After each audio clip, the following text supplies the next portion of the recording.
We have a whole bunch of penguins here in the aquarium in Boston, which is one of my favorite things to go and see at the aquarium. A bunch of penguins right here in our studio. We could have penguins here in the studio. You never know. Welcome once again to Free Associations from the Boston University School of Public Health, the Public Health and Medical Journal Club podcast for anyone as confused by the latest health study as I am by the sound of my own voice. Okay, so we get to listen to these podcasts before we put them out just to make sure there's, we're happy with the quality.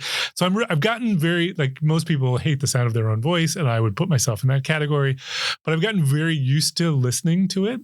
But I've had two experiences recently where I was not expecting to hear my own voice, and it really kind of freaked me out. The first I had mentioned to you all, but I didn't say it on air, which is at one point last year, I was sitting working upstairs in my house and I could hear a podcast downstairs, and it was so faint, I couldn't really totally make it out, but every once in a while I'd get a little snippets of words.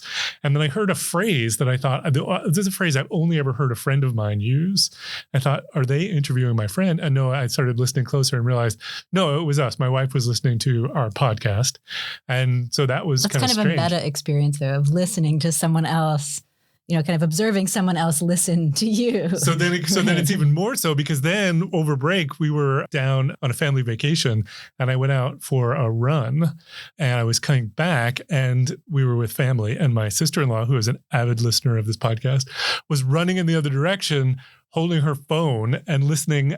No, not with headphones, but out loud running down the beach. No headphones. Headphones. I do that too. That's a generational marker, I think. I don't know. It also could have been because she knew she was going to pass me. I don't know.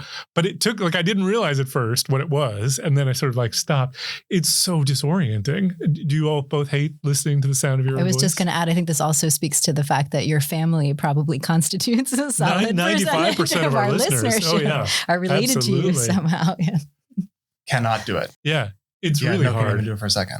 It's really hard. I wonder if there've got to be people though who have wonderful melodious voices who love the sound of their own voice. That's probably a bad signal if you love this. I end up when I listen to the episodes, I end up fast forwarding through the sections where I know I'm talking a lot. Fair enough. Yeah. Well, I am Matt Fox from the Departments of Epidemiology and Global Health at the Boston University School of Public Health, and I'm joined by Dr. Jessica Liebler from the Department of Environmental Health at the BU School of Public Health. Welcome, Jess. Thanks, Matt. And we are joined by returning host John Jay from the Department of Community Health Sciences at the BU School of Public Health. Welcome back, John. Thank you. Always exciting to be here. Good to have you. And I have good news. We got another review. So this one says innovative and laugh out loud. It says my best podcast discovery of 2023, loving the back catalog, even though I'm a nutritionist, Sima in New Zealand. Oh. So another 5-star rating for us. Thank you, Sima. That's very kind. Thank you. Yeah. Yeah. We've gone global. We're taking over the New Zealand's airwaves.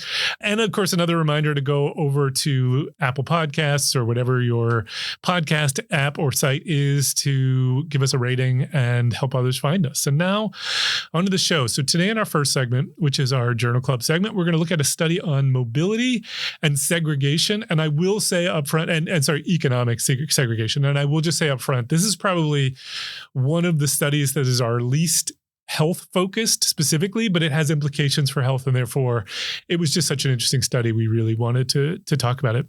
Then the second part of the podcast, which is our deep dive, we will talk about AI for hypothesis generation, but I venture to guess we'll just talk about AI in general and how much we are convinced it's going to take over our lives. That was your hypothesis? That is my hypothesis. Not generated by AI. It's entirely possible AI did generate that hypothesis.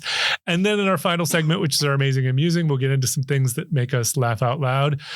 Or we may get an update on the Bachelor, but I'm told we may not. Oh, no, I hope so. I was looking forward to that. Oh, the Golden Bachelor? Yes, the Golden Bachelor. I'm always happy to talk about it. Okay. Great. All right. Because I do think we need to revisit the fact that when you were here last, you talked about the Golden Bachelor. I specifically said I thought it was going to be a failure. You said I was wrong, and you were 100% right. That's right. It's a mega success. It was a huge success, despite some of the sketchiness that went on. Okay, so in our first segment, so we're going to talk about an article, as I said, that looked at mobility and economic segregation. It was published in Nature entitled Human Mobility Networks Reveal Increased Segregation in Large Cities. This was published in Nature, which has the odd quirks of publishing the methods at the end, sort of after you found everything out. And it has the quirk of allowing authors to present a result in the title, which many journals won't let you do. First author was Hamid Nilforashan of the Department of Computer Science at Stanford University in Stanford, California. I only found one headline on this, and this was in Science Mag, which said, "Big cities foster socioeconomic segregation. Here's how we can fix that." I always like an article that gives you the solution. So Jess, can you talk us through this one? I can, sure. This was a really interesting paper with a level of complexity that was reminding me of that COVID paper we did on the very local level in terms of interventions. Yeah. So if you have an interest in this, to our dear listeners, I encourage you to take a look at this paper because there's a lot more in there than we'll be able to talk about. And some cool maps. Some really nice maps and figures. So just to step back by means of background briefly, economic segregation, as we know, has long been viewed as a serious social problem, and it is very prevalent in the United States. And so just again, as a further step back, as we talk about segregation in this paper, they are talking about economic segregation, socioeconomic segregation, not racial segregation, although we can discuss that a little bit in the correlations between the two. But the focus here is economic segregation. The authors note up front in the manuscript that income affects so many things. We're specifically focused in the United States, but globally also. Income affects where you live, who you marry, who your friends are, and economic segregation has been associated with economic immobility, health problems, and political polarization. So there is this theory that cities serve the function of an equalizing, and I'm using quotes here, mixing. Is it a mixing bowl? I know it's the melting pot, and there's the mixing bowl. The idea that cities bring people into contact with people who are different from them across many domains, including economically, but also racially, ethnically, religiously, politically, etc. Cities bring people together across difference because of economic opportunities that they host. And this is a long-standing sociological belief termed the cosmopolitan mixing hypothesis. So we've all heard this idea. The authors for this paper asked the question, is this really true? Is it really true that cities in the U.S. are less economically segregated than other areas in the country? And so to answer this question, they took a pretty novel approach. They were looking specifically for individual level data on both location as well as economic status. So I'm going to go through what they were doing and kind of how they were doing it. So their first question, is it true that cities in the U.S. are less economically segregated than other areas? They started off by looking at individual level location data, mobility data. And so this is data that's generated from the SafeGraph company, which is data, to my understanding, that you can kind of purchase. There's elements of it that are freely available and others of it that I think you can purchase from this company, which is cell phone tracking data. So this is cell phone tracking data on the individual level. Anonymized. Although tracked to your home and to your particular locations. Yeah, so you could argue that it may not be anonymized in that you can figure out pretty easily if you wanted to who someone was. Yeah. But yes, it is not associated with someone's name or other characteristics on the individual level other than their location. So individual level cell phone tracking data of cell phone pings 24 hours a day. So this was the mobility data that the authors used to look at this issue of where people are and how they move through space. Their next step was to identify economic status to try to see if people mix in ways that are related to their economic status, if they're segregated by their own personal economic status. So to look at someone's economic status using the SafeGraph cell phone data, what they did is they first looked for the home address of an individual. And they did this by looking to see where the cell phone was during the night for extended periods, assuming this was where someone was sleeping and that was their home. So they used this nighttime location as the presumptive home address and then interfaced that presumptive home address with Zillow to generate the market rent at that address. And for anyone who doesn't know what Zillow is? Zillow is an app and a website where you can type in a residential address and it will give you the house value. If the house is for sale, you'll get information on that house. It will also give you kind of an estimate of rent, even if the house is purchased and not for rent. Yep. So it'll give you kind of a market estimate of rent. So that you have the Zillow market rent at that particular location.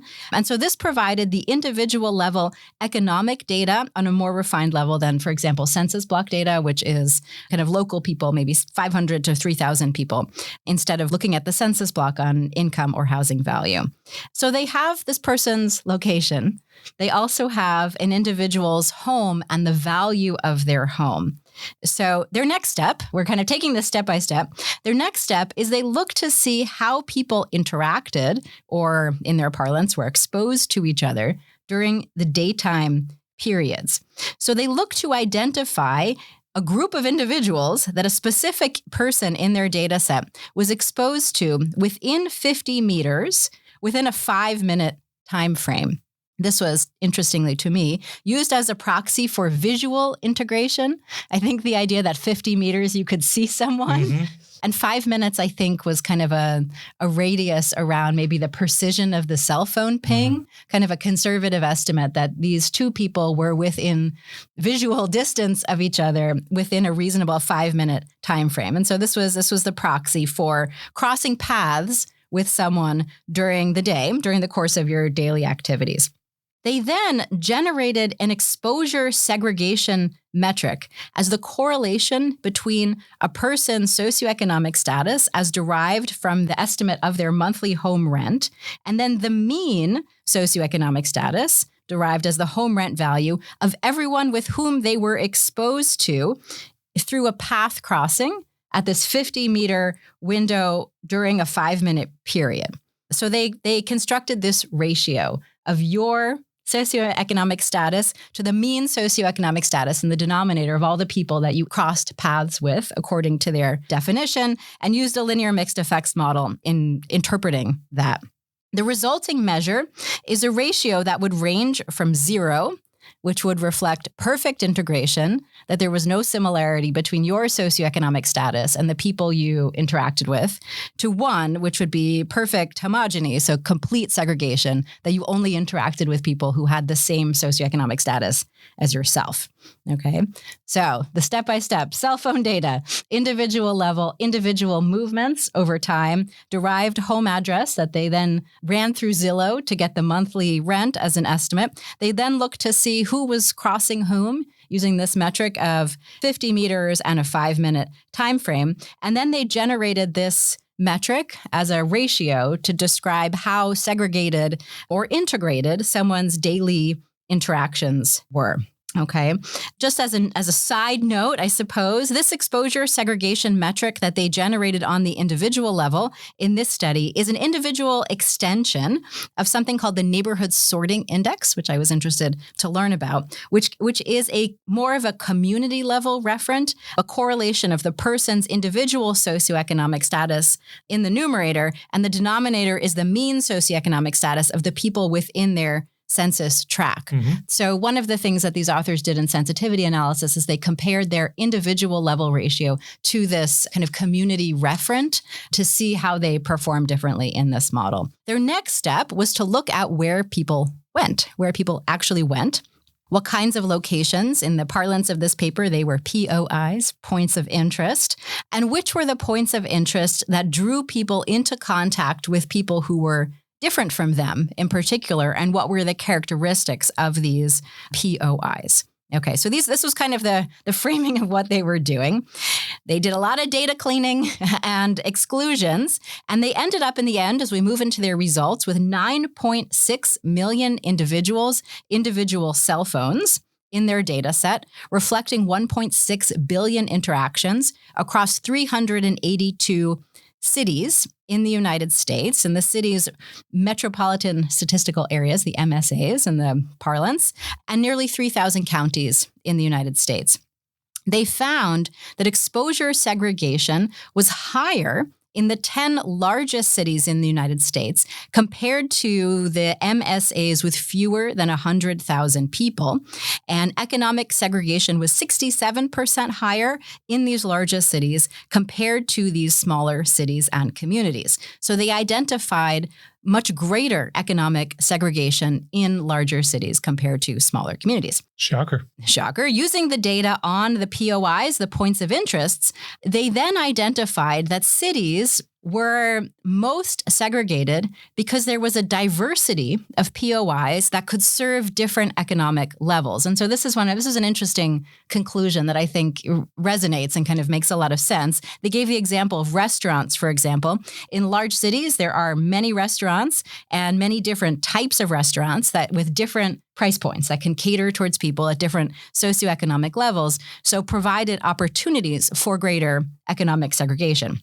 The most interaction, the least segregated spaces occurred at POIs that bridged diverse neighborhoods and attracted people from across neighborhoods and socioeconomic groups. So shopping centers were an example of this in less dense areas. They called this, quote unquote, the bridge effect. If there are these locations that could bridge communities of different socioeconomic levels. And the authors were concluding that the bridge effect is a function of urban design, that this is something that urban planners can actively consider in efforts to reduce economic segregation and to build up development that would bridge different communities in this way. So the pattern of urban development and the location of these bridges, these hubs, they calculated a bridging index. They had many indices in this paper. One of the other ones was this bridging index.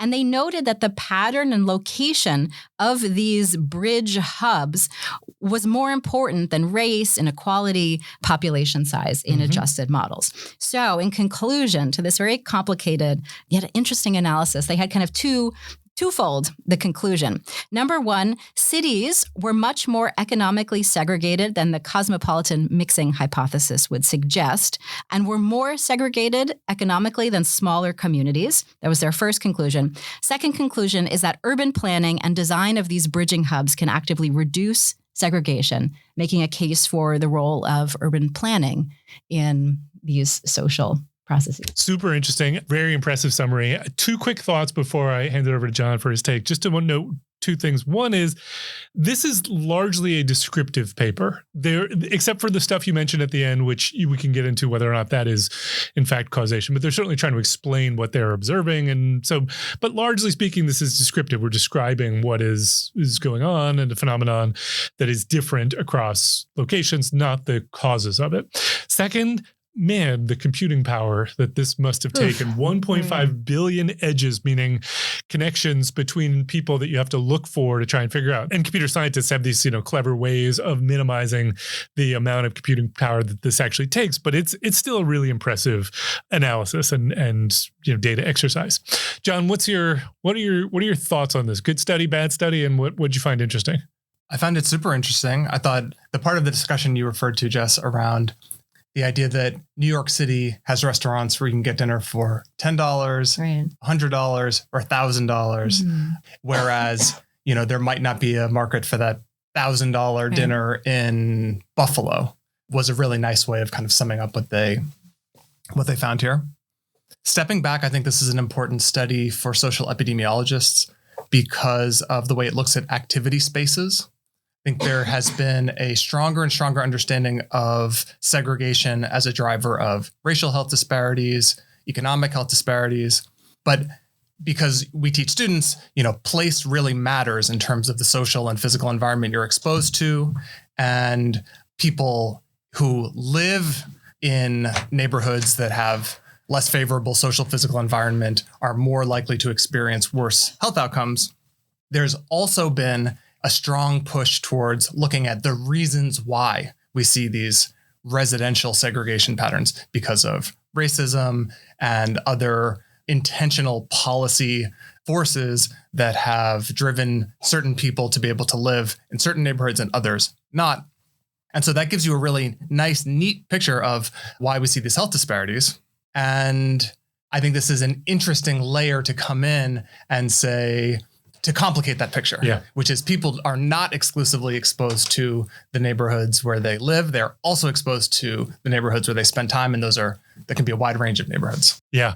So it's super interesting. So I presented, I can't remember when it was, for one of the Amazing and Musings that I presented a couple of episodes back, a similar study which specifically named this kind of mixing where you're most likely to find people of different socioeconomic status is places like Applebee's and the Olive Garden, which I thought was pretty interesting because here, actually, if you looked, restaurants they come out as quite segregated in terms of their index. The places that were most integrated across economic distribution were performing arts centers, stadiums, and theme parks and historical sites, which, I think we should probably talk a little bit about what this actually means, because if you go to a stadium, right, you go to watch the Red Sox play, are you spending a lot of time interacting with people of different socioeconomic statuses, or are you spending a couple hours for a very, like, people don't tend to, the average person doesn't go to a Red Sox game every night.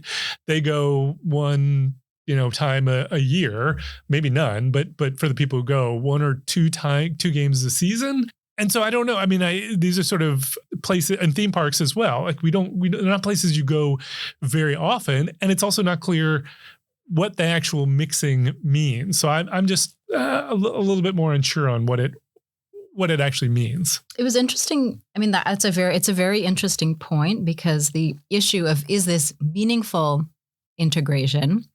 Obviously, it's not on the surface meaningful integration. They have no way of understanding if two people had a conversation or they had any real interaction with each other than that they were in the same physical proximity. Not even at the exact same time, very close in time. Right. So it's sort of, what does it mean?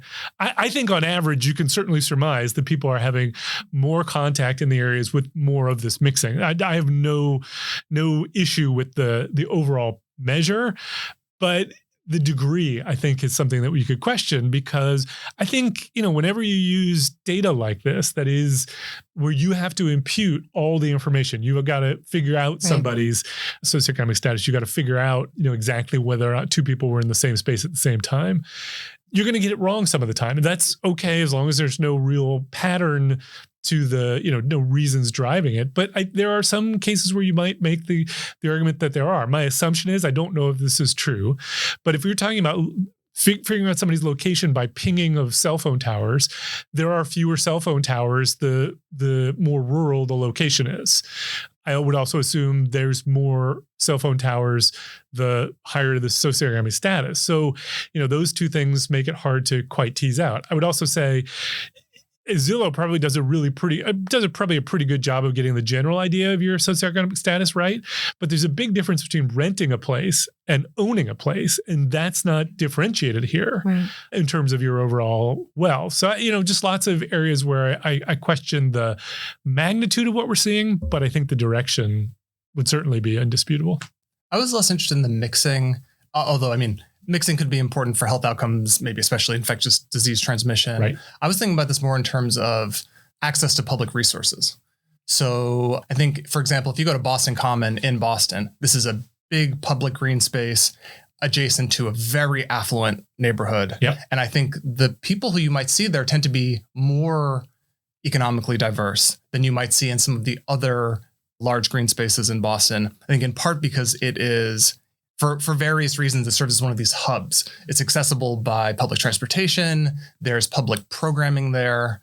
And I think it was interesting to see in this study that they found less mixing at parks in general, right, which is consistent with my impressions of particular sort of smaller parks or medium-sized parks in cities. I think part of why this is important is that those are things that are publicly funded and where policy can intervene on these types of segregation, lack of mobility, by making public resources more accessible across the full range of economic strata.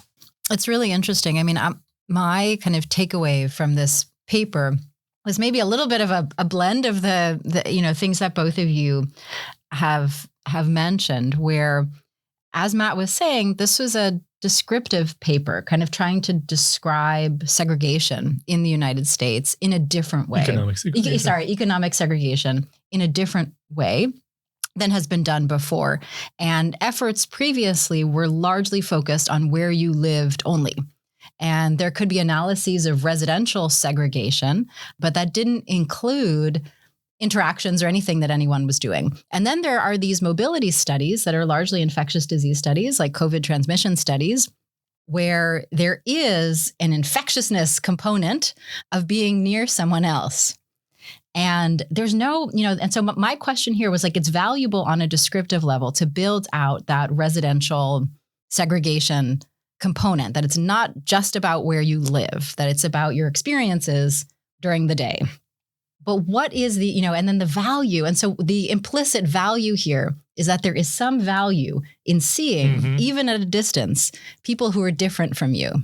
That there is a value to an individual at 50 meters to see someone, even if you don't know that they had any meaningful interaction or they spoke to each other or if they even passed each other, that seeing people different than you has some positive benefit. Also, the assumption there is that you could see at a distance who's different from you economically, which probably is not always true. Maybe sometimes it's true, but not always. And so that was kind of the implicit assumption here, that was a good thing, and it probably is, but it's kind of like a halfway between the residential segregation models and then these infectious disease transmission models where clearly something's going between two people that is negative.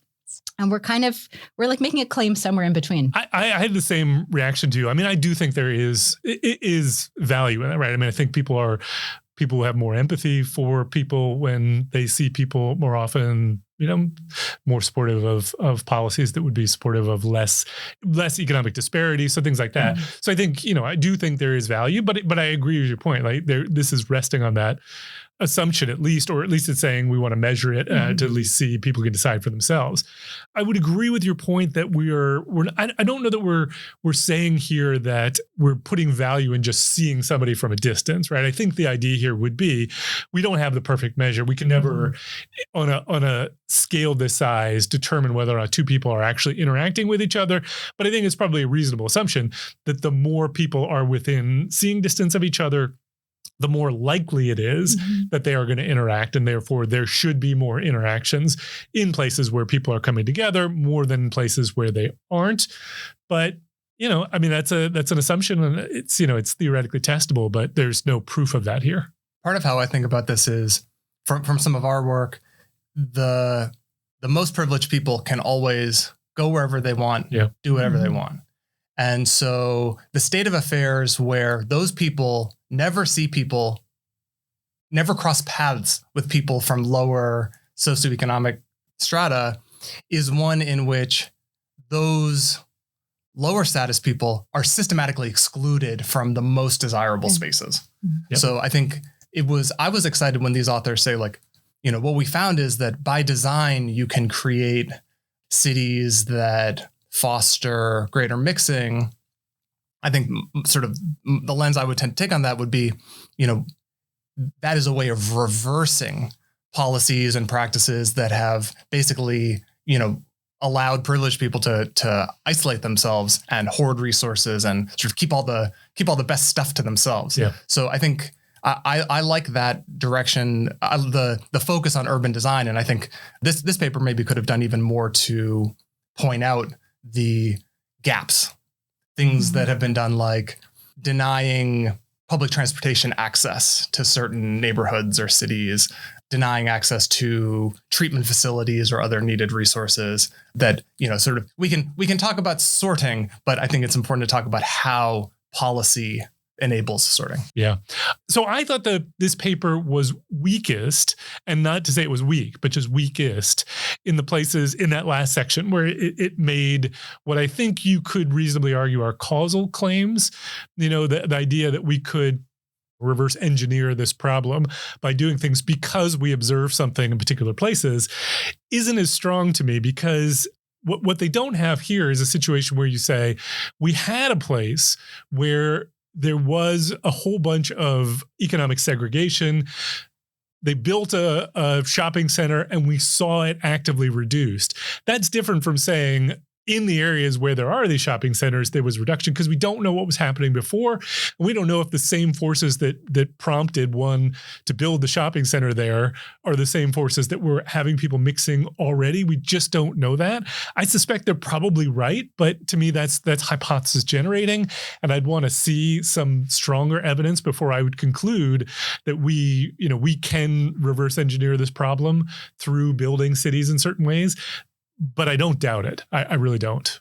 I thought it was one of their core points, and I agree with you that there's no kind of temporal pathway that they demonstrated to show that one causes the other and that they're not just kind of correlated in time or there's something else that might be causing that association. But what I do think was interesting about that observation with the POIs was that the points of interest was that it was not just linked to where people live, where many of the interventions on the policy level now focused on reducing segregation are focused around residential segregation and housing developments. And how do you, on a local level, for example, implement mixed economic level housing so that people of different income levels have access to live in different communities? And that seems to be one of the central approaches to economic integration right now is through housing. And so one of the eye-opening components of this paper was the idea that that's not the only thing you could try. And in fact, maybe that hasn't been as successful as the kind of zoning and location of these hubs that might bring people together for some sort of shared purpose or need. So you're saying we should build more amusement parks? That sounds like what I'm hearing. Shopping centers, malls, maybe, or ballparks. Amusement parks were one of the more stadiums. I mean, some of them are limited, right? Which are quite segregated internally, right? Stadium on every block. That's what we need. That's what we need. Okay, a couple of points I just wanted to ask about. The first of which is, did either of you listen to the podcast Serial? No. Yes. Okay, so Serial was this ongoing podcast series about a guy who was put in jail for a crime he claims he did not commit. And one of the things that I took away from that was pings of cell phones to determine location is not as accurate as you would think it should be, that there is a lot of measurement error when it comes to location through pinging of cell towers, because it's figuring out your location largely based off of triangulating between different towers, and it doesn't always get that right, and so it can put you in the wrong place. I don't know if that's true or not, but it just made me think, when you've got a data set this large, and again, I don't have any specific reason to think that there would be a strong systematic bias here, but I do think that if you are living in an area with fewer cell phone towers, you're going to get less accurate information on location. There also is some known biases in the SafeGraph data set. This was what I was going to ask you about. So can you talk about that? Yeah, and the SafeGraph data set in general is known to have fewer low-income people and fewer people of color, kind of representative of the general population. So presumably, for one thing, you have to have a cell phone, right? So not most people have a cell phone, but not everyone. And presumably the better your cell phone, the better it's going to be at determining location. I don't know that that's true, but that's just my assumption based on, I feel like if I spend more on my cell phone, I should therefore, the GPS should be better, whatever it is. I don't know exactly how it works. There's also consent required to be in this data set. I don't know that there's any reason to think that we know who chooses to consent to be in this data set or not, but that, that has the potential to introduce some biases. So I think there's been some changes also in that data set since you've worked with it and I've worked with it. I think they gave it a different name. Mm-hmm. There may have been some controversies around seeing visits to certain sensitive locations. And so I think this is, and I also think that the move with especially iPhones towards opting out of apps tracking your locations may have had some influence in this space as well. Yeah. But overall, I mean, I do think smartphone mobility data have been really compelling in being able to show us something on such a large scale about even in an imperfect sample, the ways that people are spending time over the course of the day. It's with just such an enormous sample of the total population. Yeah. Any last thoughts before we move on? So it's just an enormously dense analysis. Yeah. I mean, I think more so than we commonly see. And it was an interesting paper. So I definitely encourage anyone who has an interest to check it out. Yeah. The one thing, so they have a map that's got the segregation density, economic segregation density across the country. And the areas where you see the most are, the area that we're in, the Northeast, has got a lot of it. The sort of the Ohio, Chicago, that sort of area. I realize those are, one is a state, one is a city, but parts of Texas, Southern California. But what surprised me was not sort of the San Francisco area as much as I would have expected. It definitely has, a fair bit of economic segregation, but not nearly as much as I would have thought that would have been a dark red, and it isn't. So goes to show you don't always know what you're going to get. All right. Shall we move on to our second segment? So in the second segment, we're going to talk about, this is really just going to be a sort of more of a conversation. That we started with a short piece that was an opinion piece that was entitled AI for Hypothesis Generation by Derek Lowe, not the former pitcher for the Red Sox during our first World Series win, not that Derek Lowe, but an opinion. It was writing largely about a different one, but the basic premise was, and he was sort of making the point that he wasn't super overly impressed by these large language models, ChatGPT and those sort of things in sort of their general function. My take on that is I'm not overly impressed either. I'm somewhat impressed, but that's going to get better and better and better. You're super impressed by them. That's where he lost me. I'm so impressed by them. I think they're so good. So I have found so many times where if I don't know anything about a particular topic, it gives me like really specific information. If I know something about the topic and I ask it about it, it gives me very specific information, much of which is not right. I've had that information. That's where I get concerned. It's like not right. Okay, so I'm just taking on faith the stuff that I don't know about. I don't know how much I should be trusting it at this point. But again, I think this is going to get better and better and better. And so, that's fine. But he was talking about this sort of idea of, hypothesis generation, particularly generating really good hypotheses, right? So we can all come up with a very specialized and fine-tuned hypothesis that we want to test with, an epidemiologic study. But to come up with sort of the large hypotheses that explain big things, really sort of paradigm shifting type hypotheses, those are hard. And then there's sort of everything in between. And we live in a world where we're having more and more access to data.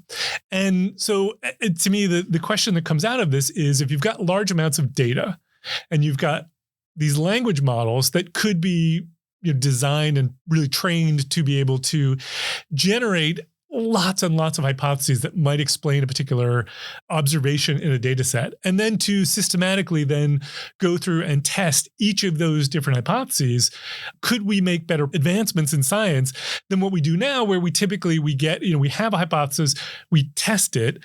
If if our hypothesis is right, great, then we've made incremental progress and we move on to the next one. If we're wrong, then we have to come up with an explanation and sort of, go in a slightly different route. Whereas maybe a more systematic approach where you've got computers that can actually think through this process, think through in quotes, of testing lots of different hypotheses. And that brings up all kinds of problems, right? You'd have to really think through how to make sure that this was doing it in a really systematic way, because, you can come up with lots of false positives that a computer might then interpret as meaningful information when it isn't. But you could get around that with, essentially testing and then retesting in new data sets. So like lots of different ideas.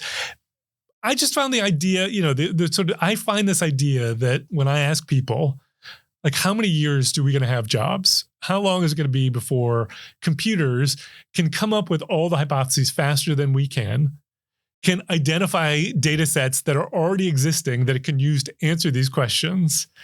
And our jobs are going to be relegated to the point of generating more data for the computers to figure out the answers to the questions. And everybody tells me, no, that's not true. Computers cannot reason the way that we can. And I am not as convinced that isn't 5 years away. So I'm just curious, your general thoughts about this idea of AI systems for hypothesis generation, but also this idea of do we think we're going to get to the point where our jobs can effectively be done by AI systems?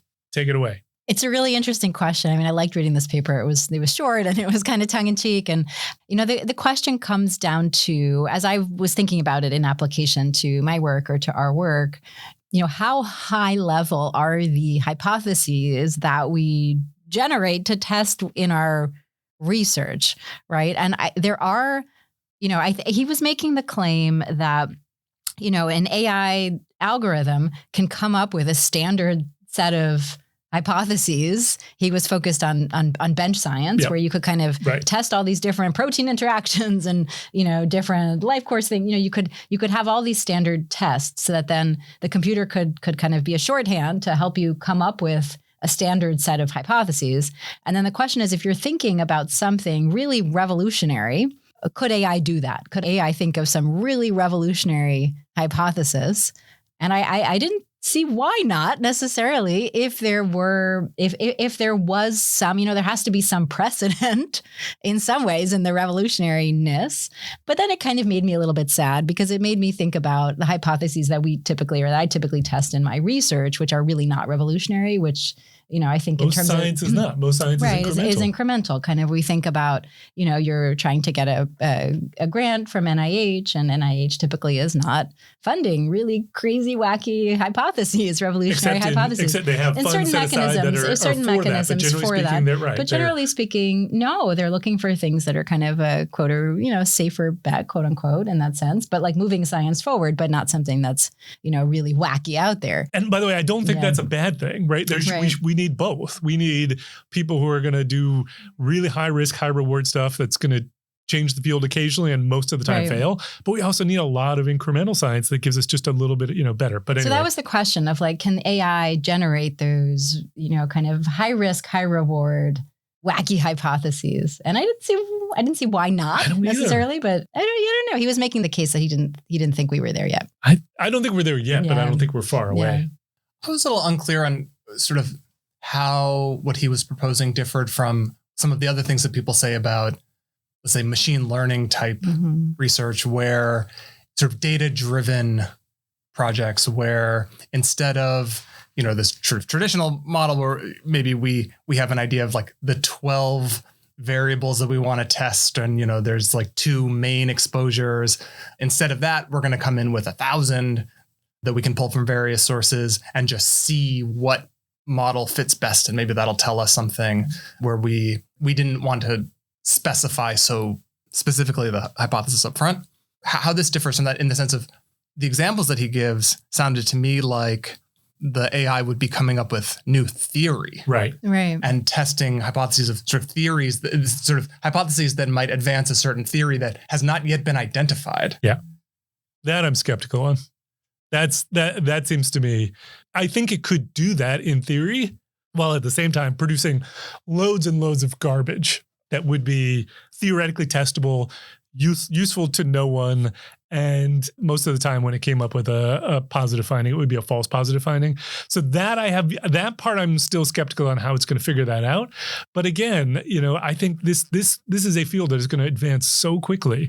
I mean, we went from, so I had a friend who I saw over the weekend who was super excited a few years back when his daughter took a computer programming course in college, because she had never been interested in that as a field, was more interested in business. And he, feels sort of really strongly that you should just have some good understanding of computer programming. When I saw him the other day, he said, I've completely changed my mind on that. Most code that you find on, like, say, GitHub now, like a huge percentage of it is AI generated code. Like, you don't actually need to know how to code. You need to know how to figure out what's the problem you want the code to solve.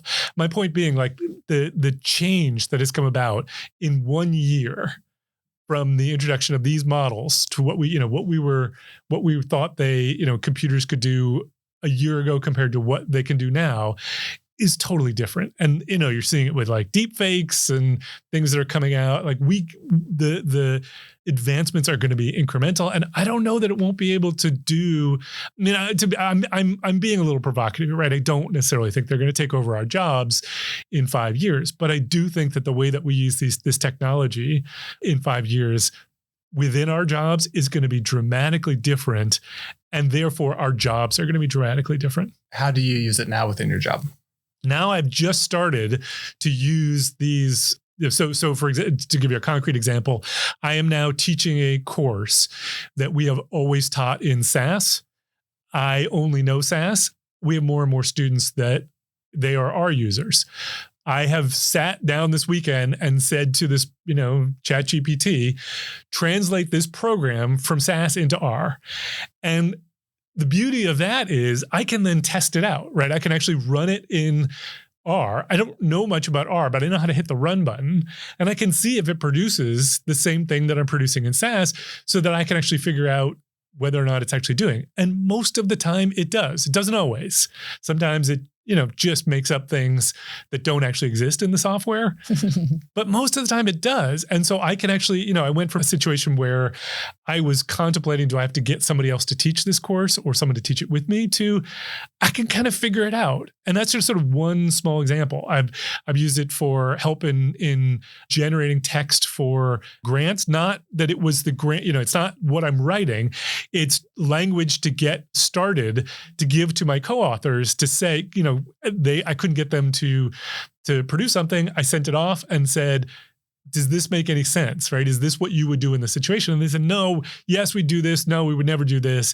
And even where you did, we changed this to this. And suddenly we've got a grant, whereas, a week before I couldn't get anybody to write anything. So I just think a lot of that, the uses of this technology are just going to go so fast in terms of what we do now versus what we did a year ago.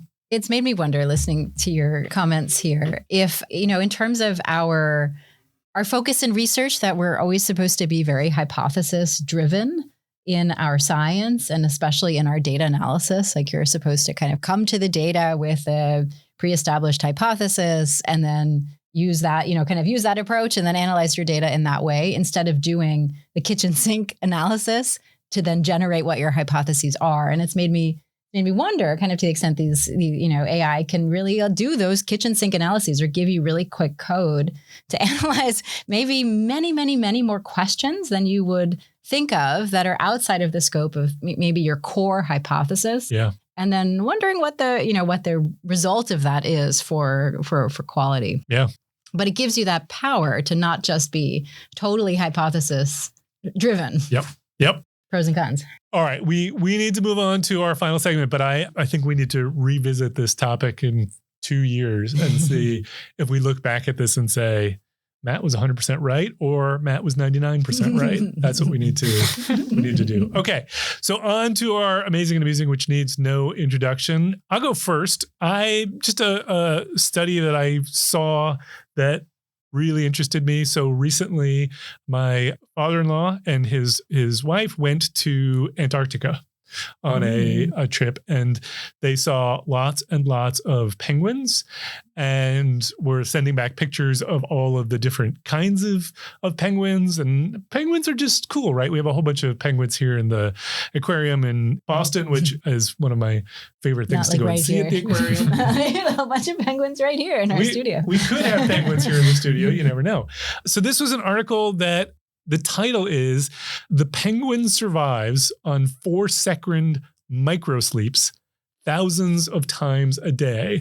And what they found was that penguins, presumably because of concerns about predators, can't sleep for any length of time, have to be on constant watch. I don't understand. I mean, lots of animals that are hunted have this problem all over. And the typical response to that is you shut down half the brain. Mm-hmm. And so that's how fish sleep, is my understanding, that half the brain shuts down and the other half is awake. So you can still see what's going on and be aware of what's going on, but you need sleep. The penguin deals with this in a completely different way, which it takes 10,000 roughly micro naps of 4 seconds at a time throughout the day. And I just thought this was really kind of a fascinating. They end up sleeping 11 hours a day, but in these 4-second bursts. And somehow that works for them. And I was super fascinated by this because I have reached an age in my life where I do not sleep through the night. I sleep terribly compared to when I was younger. My kids wake up at like 10 in the morning, and I am just so jealous of them that they can actually even do that. So I wish that I could get 4-second micro naps and it would actually feel good and refreshed afterwards, and I don't. So if you were a penguin, you could spend 11 hours in 4-second micro naps. That's at odds with, I think, some of the narrative we have around penguins being very romantic, right? Like they pair off. And so you have this idea that, they're maybe like that's how they partners. Maintain these lifelong relationships, is they spend half the time in microsleep, napping. Interesting hypothesis. Interesting to get to AI. Yeah, right? That's there an you interesting go. hypothesis. There you go. All right. John, what do you got? Are you going to update us on The Bachelor? No, I think at this point, if you haven't watched The Golden Bachelor, you probably won't. Okay, fair enough. No, you're a penguin. You could just lay it right out there. If you haven't watched The Golden Bachelor yet, you're a penguin taking a micro nap. Yep. Great.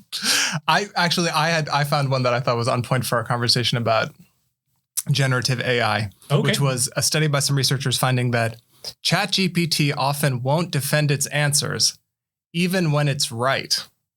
Really? So I find that in my own experience, it just backs off immediately. And it's like, oh no, I made a mistake. Yes, exactly. So these researchers designed, they designed, I think the experiment sort of pitted two GPTs against each other, but maybe that's not so important. But the one giving the prompts set up this complicated, not that complicated, but a math problem delivered in words. So it has a right answer, but it's kind of like a little complicated to get to it. And the other GPT would answer the question, typically with the right answer. And then the first one would respond saying, no, you're wrong. And then laid out reasoning for why they were wrong, but that reasoning was incorrect. So basically, it sort of confronts the answering GPT with the just wrong so I understand, reasoning. these are two GPTs talking to each other. Yeah, that didn't feel so essential. idea. Maybe that's just a way of generating more repetitions or something faster. I like that idea though, because they must get lonely too, right? Yeah. Yeah. And they don't need micro naps. Yeah. But so they're conversing and basically I guess 22 to 70% of the time the one that had given the correct answer immediately backed off, as Jess said, and said, I'm really sorry. Like, it let me try apologizes this to again. me so much. Yes. It almost seems like, I want to be like, you can get out of this like mindset of this totally resonated with me. They need therapy. Right. I that might be right. I think it also resonated with my impression of ChatGPT, which is that it, if you criticize it in any way, it immediately says, I'm so sorry. You're absolutely right. Let me try again, please. But that's how they lull you into thinking they're not trying to take over the world. That's when what they I was are. thinking. Yeah, I was wondering about that. Wow. So, It's okay. amazing. So your experience as well, that they just, I if think you immediately say you're wrong. if I question, even if I question, like, where did you get that information from? It often comes back with, "Oh, you're right. That's not correct. I just made it up." Yeah, It's like a really insecure child. When you first ask a question, it's like, "Oh, certainly I can do this. Check out this answer." And if you say no, I'm so sorry. It starts to go into this like reflexive apology sometimes that like as women we're supposed to not do, of like, oh, don't always apologize. And I'm like, stop apologizing. Have some courage of your conviction. This is what you said. Where did you get the data from? Right. I've had that frustration. So I was on a call the other day for a group that's working on funding these AI and health space kind of thing. And there was a term, and I don't remember the term, but it was the term for, it was like zero, I don't know, just make up like zero bombing or something, where you just like, you go into ChatGPT and you just ask it like this vague question. You know what you want, but you don't really think through, and you just ask it anything, versus when you give it a lot of good information, you're much more likely to get a good answer. And so that just got me thinking, like, how long is it before now we're going to actually have like classes where students are going to learn how to use ChatGPT in the most effective ways? I think we should. I also remember reading that another way to improve ChatGPT effectiveness is to tell it that you really need the right answer. Like, my career is riding on this. Like, you just kind of beg it, like raise the stakes, and it's more likely to give a correct answer. Oh my gosh, that's troubling. I've had these conversations though with my husband where he feels like, the question, like parenting, it's like, do you tell your kid to stay away from ChatGPT when they have to write an English essay? Or do you, like I think they should stay away. And his feeling is like, no, we have to teach them how to use it. How to use it to get the best quality information out of it. And so it's this question of like, do you learn how to use it to maximize, or do you avoid? I'm with you, Jess, on this one. They should avoid using it. And the reason is, it's not that I don't think your husband is right, that they're going to need to use this, they're going to use it. It's the same reason why I insist my students learn to calculate, standard errors by hand, even though I'm saying to you, you're never going to do this by hand. What I want is I want you to understand the process. so that when you go stick it into a computer later, you understand what it's doing, how it's getting the information, and you know when it's going wrong and what it means. If you never learn to write, you just learn how to tell a prompt how to write, you're not going to know what's good writing and what's bad writing. So like, I'm fine with the idea that in the future, most of us are going to, have things written by a computer program. That's fine as long as we know how to revise it and edit it so that it is actually good. Or is that just the philosophy kind of our generation? It could be. That the next generation, it doesn't matter who generates it. Like you still have good quality writing. Like writing your manuscripts in pen and ink. No, but what I'm saying is I don't think we will get good writing. That's what I'm saying. I'm not saying that it matters where the good writing. If ChatGPT eventually gets to the point where it produces flawless, beautiful poetry, then maybe it's fine. I don't know. Jess, what do you got? I have something totally ridiculous along the lines of the Golden Bachelor. I was thinking John was coming in, Golden Bachelor, reality TV. So this is something light. It comes from my 4-year-old actually, who's become obsessed with this Netflix show. Is it Cake? Have you heard this? My kids have told me about it. They don't watch it, but they have told me about this. So I've watched it with him and it's fascinating. So basically it's this guy from SNL, the one who plays Don Jr. If you have seen some of these SNL skits, he's very funny. And so it's like a comedian and he's the host of this show. And they have all these bakers and they have the bake. These are professional bakers. And then they bake like household regular items.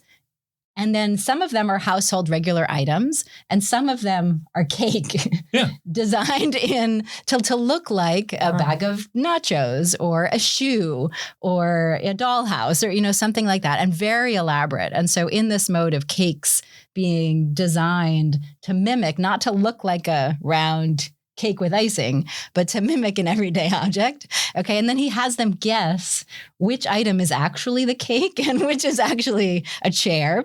And then they have to bite into the shoe. And then he takes a bat and he smashes them, or like a knife and he'll like cut into it and like, and it's, that's just a baseball helmet. And he smashes it, right? And like my 4-year-old is transfixed by this. And then, every once in a while there's one thing and it's really the cake. And it's not like an actual desk chair. It's like, it's cake. And it's like a phenomenon. Apparently it's the most watched show on Netflix right now. Oh, I didn't know that. Yes. So you should check it out. But it resonated with me a little bit on this lens of like, why is this so interesting to us? And it has to do, we've spoken a lot in this podcast about fraud, about, kind of our like mild obsession with fraud, like how do you detect fraud? How do you know fraud when you see it? Can you or can you not? Or, how do you unravel fraud? And this is kind of like cake fraud, where the cake, people are like, you're seeing these things and they don't look like cake. None of them look like cake, but one of them is fraudulently is cake that's masquerading as like a pair of glasses or, something else. And you have to detect it. And I don't know. It's like a really interesting. I think there's also that sense of like, as he smashes it, is it going to be like a big explosion or like a squishy thing? Yeah. But so it's so they interesting. Never eat it? I think they should have to bite into it. And if it's a shoe, they bit into a shoe. Too bad. That's a funny twist. The contestants have to eat it. I think they eat. As people have asked this online, like, do they just like throw out all the cake? Yeah. I think they eat the cake. I don't think they make them eat the objects. I want to see somebody have to bite into a shoe. But apparently this is like a whole phenomenon now of like cakes that look like everyday objects. And then like, can you tell as the viewer, what are the signals of fondant versus plastic? I don't know, right? And could a computer figure this out better than humans could? Maybe. Or a penguin. Well, penguins definitely could. Right. Is a penguin cake. All right. Well, that is the end of our program. If you got any feedback on this or any other episode, or you want to suggest a study or a topic for us to take on, you can leave us a comment on the Population Health Exchange website at pophealthex.org. We want to thank Nick Guler at BU School of Public Health for sound production and editing. Thanks for joining us. We hope you enjoyed it, and we hope you download our next episode.